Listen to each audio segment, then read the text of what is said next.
What's that nerve that goes down and comes back up that everyone's making fun of theists for? The recurrent laryngeal nerve runs from the vagus nerve, connected to the brain and the spinal cord, runs down the neck, wraps around the arch of the aorta, the main vein to the heart, then back up to the larynx, processing our thoughts into words and sounds reflected by our emotions processed in the brain articulated into our words.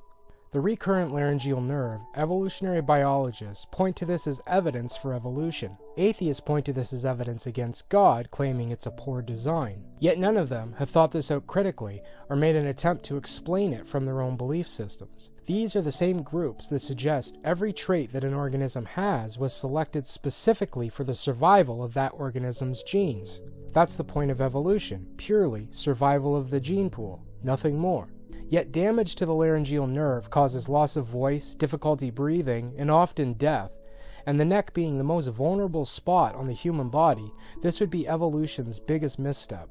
Apparently, changing reproductive systems from eggs to live birth was more important than correcting the most vulnerable spot on an organism's body, while ensuring the survival of that species.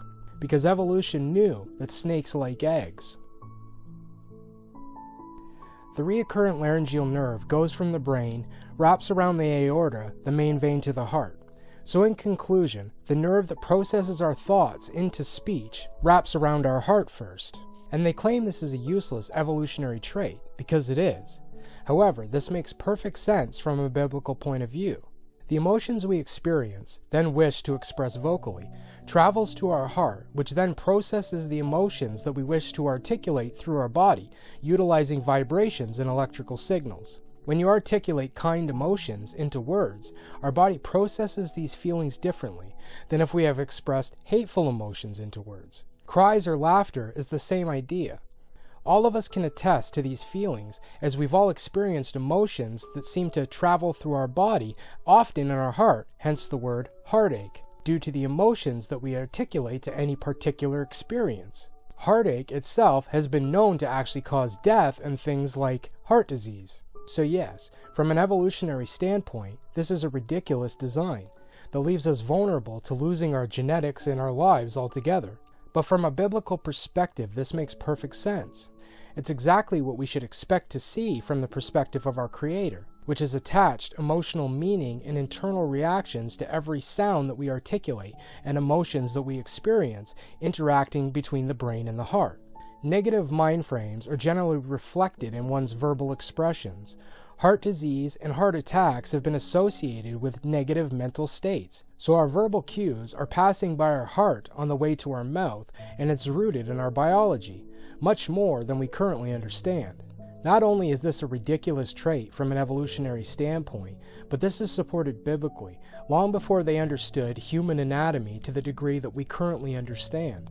This is a very biblical principle that baffles biologists. This is a brilliant design, not a stupid design. The evolutionists can't explain this, so they claim, well, evolution got this one devastatingly wrong in its attempts to get everything perfectly right. Evolution theory is ridiculous. It claims the good with the bad, regardless whether it puts their theory into question. When something like the recurrent laryngeal nerve displays clear signs of a creator and a design, despite the obvious negative conclusion that our emotions are being filtered through our hearts and into our bloodstream to affect the productivity and survival of our species. They never address this. They laugh it off and they blame God as a culprit of a poor design, despite it being perfectly in line with what the designer suggests our anatomy should show. Atheists have a terribly poor standard of evidence based on their own beliefs. They're unwilling to put their own beliefs to the same standards that they put everyone else's beliefs. The recurrent laryngeal nerve absolutely proves a biblical design, given our emotions and the effects on our body and that it has on others.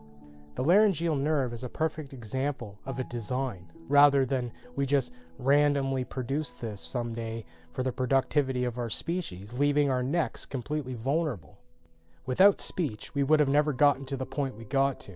So you would think evolution would have put this to the top of the list of survival traits, as well as it leading down the path of our neck, leaving our necks vulnerable. But at least snakes won't eat our eggs anymore.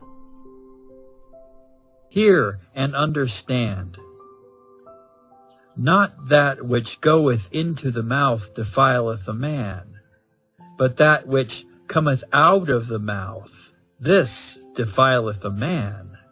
But those things which proceed out of the mouth come forth from the heart, and they defile the man. For out of the heart proceed evil thoughts, but those things which proceed out of the mouth come forth from the heart, come forth from the heart, come forth from the heart.